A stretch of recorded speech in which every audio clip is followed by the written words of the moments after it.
മകനെ അടിച്ചു, കഴുത്ത് ചവിട്ടി ഒടിച്ചു, നാട്ടുകാരെല്ലാവരും കൂടി അടിച്ചു, പോലീസ് വലിച്ചഴച്ച് കൊണ്ടുപോയി എന്നൊക്കെയാണ് ആ ഉമ്മ പറയുന്നത്. ഒന്ന് കേട്ടു നോക്ക്. എന്റെ പൊന്നു മോൻ വെള്ളം പോലും കുടിച്ചാൽ എനിക്ക് അറിയില്ല. അത്രമേലെ ആവശ്യമായി എന്റെ കുഞ്ഞിന്റെ കഴുത്തെല്ലാം അടിച്ച് പൊട്ടിച്ചിരുന്നു. എന്റെ കുഞ്ഞിന്റെ കഴുത്തെല്ലാം ഒടിഞ്ഞതാണെന്ന് അറിയില്ല. ഇങ്ങനെ കുമ്പിട്ട് കിടന്ന് വലിച്ച് പോലീസറമ്പിൽ വലിച്ചെടുത്തോണ്ട് പോകുന്ന ഒരു രംഗമാണ് കണ്ടത്. അതിന്റെ ഇടയിൽ കൂടെ നാട്ടുകാരെ കൊച്ചിനെ അടിക്കുന്നു, എറിയുന്നു, മൂക്കിലിടിക്കുന്നു. ഈ രംഗങ്ങളാണ് കണ്ടത്.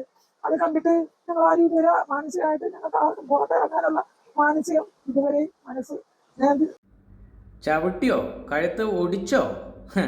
അവനെ കൈ കിട്ടിയിട്ടുണ്ടെങ്കിൽ ചവിട്ടി കൂട്ടണമെന്നുള്ള ഒരു ദേഷ്യത്തിലാണ് ഇവിടെ ഓരോ മലയാളികളും ഇരിക്കുന്നത്.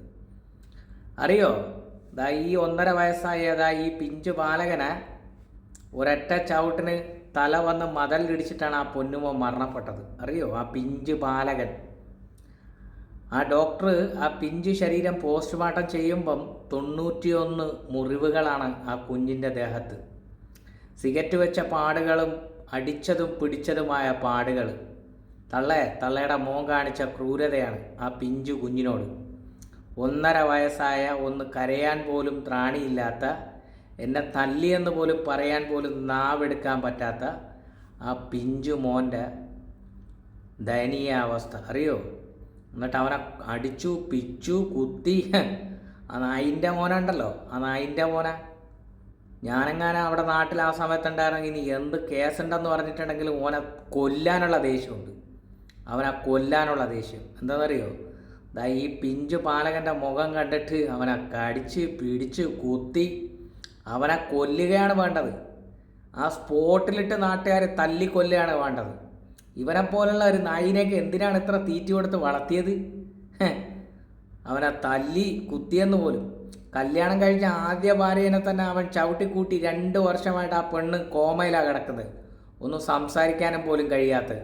നിങ്ങൾക്ക് നാണമില്ലേ തള്ളയെ വന്നിട്ട് ഇങ്ങനെ സമൂഹ മാധ്യമത്തിൽ എൻ്റെ മോനെ പിച്ചു കുത്തി ചവിട്ടി പോലീസ് വലിച്ചയച്ചെന്ന് പറയാൻ വേണ്ടിയിട്ട്?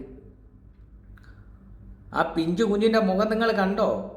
നിങ്ങൾ പറയുന്നുണ്ടല്ലോ എൻ്റെ മോൻ കൊന്നൂല, എൻ്റെ മോൻ കൊല്ലൂല, എൻ്റെ മോൻ കൊല്ലൂല എന്ന്. അവൻ ആ കല്യാണം കഴിച്ച ആ പെണ്ണുപിള്ളേനെ അവൻ കാണിച്ചു കൂട്ടിയെ കണ്ടോ? പിന്നെ ഈ പിഞ്ചു കുഞ്ഞിനോട് ഈ നായിൻ്റെ മോൻ കാണിക്കൂല എന്നാണോ നിങ്ങൾ പറയുന്നത്? ഓനെ കൊല്ലണം, മനസ്സിലായ? ഓനെ കഴുത്ത് ചവിട്ടി ഒടിക്കുകയല്ല വേണ്ടത്, ഓനെ ഇഞ്ചിഞ്ചായിട്ട് കൊല്ലണം, ഇഞ്ചിഞ്ചായിട്ട്. മനസ്സിലായല്ലോ? ആ കുഞ്ഞ്, ആ 1.5 വയസ്സായ പിഞ്ചു കുഞ്ഞ് എന്തൊക്കെ ദുരിതം അനുഭവിച്ചിട്ടുണ്ടോ ആ മരണത്തിന് മുമ്പ്, അതെല്ലാം ഈ നായിൻ്റെ മോനും അനുഭവിക്കണം. കരഞ്ഞുക, പിച്ച്, കുത്തി, കിളച്ചെന്ന്. ഇവനെപ്പോലെ ഒരുത്തനെയൊക്കെ ഇത്രയും കാലം വളർത്തിയെടുത്തതിന് വിഷം കൊടുത്ത് കൊല്ലുകയാണ് വേണ്ടത്. വിഷം കൊടുത്ത് കൊല്ലുകയായിരുന്നു വേണ്ടത്. 2 ജീവൻ രക്ഷപ്പെട്ടു പോകുമായിരുന്നു. ഏത്?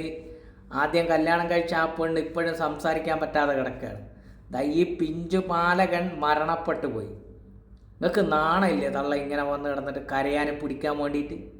ഇവനെപ്പോലൊരു ചേറ്റേന ആ ജനിച്ച് അല്ലെങ്കിൽ വളർന്ന് വന്നപ്പോൾ തന്നെ ഇവനെ വിഷം കൊടുത്ത് നിങ്ങൾ കൊല്ലണമായിരുന്നു. എന്നിട്ട് പറയുക അവനെ പിച്ചു കുത്തി നാട്ടുകാർ ചവിട്ടി പോലീസ് കഴുത്തൊടിച്ച് വലിച്ചലിച്ച് കൊണ്ടുപോയെന്ന്. ആ പിഞ്ചു ബാലകൻ എന്തോ അനുഭവിച്ചെന്നറിയോ? 91 മുറിവുകളാണ്, സിഗരറ്റ് വെച്ച പാടുകൾ. ഈ നായിൻ്റെ മോൻ പോലീസിനോട് സമ്മതിക്കുകയും ചെയ്തു ഞാനാ ചെയ്തതെന്ന്. പിന്നെ എന്തർത്ഥത്തിലാണ് നിങ്ങളിവിടെ വന്നിട്ട് കരഞ്ഞ് കാഴയുന്നത്? ഒരു തേങ്ങയില്ല. ഓനെ കൊല്ലുക തന്നെ വേണം. കോടതി കൊണ്ടുപോയാൽ പരമോന്നത കോടതി അവനെ മരണം വരെ തൂക്ക് കയറ് വിധിക്കണം, തൂക്ക് കയറ്. അല്ലാണ്ട് വേറൊന്നും പറയാനില്ല. ഇവരുടെ കണ്ണീരും ഇതും കണ്ടിട്ടൊന്നും ആരും സഹതാപമൊന്നും തോന്നണ്ട കേട്ടോ. 1.5 വയസ്സായ പിഞ്ചു കുഞ്ഞിനെ ഒരു ദാക്ഷിണ്യവുമില്ലാതെ ചവിട്ടിക്കൊന്ന നായിൻ്റെ മോൻ്റെ ഉമ്മായ. ഒരു ദാക്ഷിണ്യവും വേണ്ട, അത്രേ പറയാനുള്ളൂ.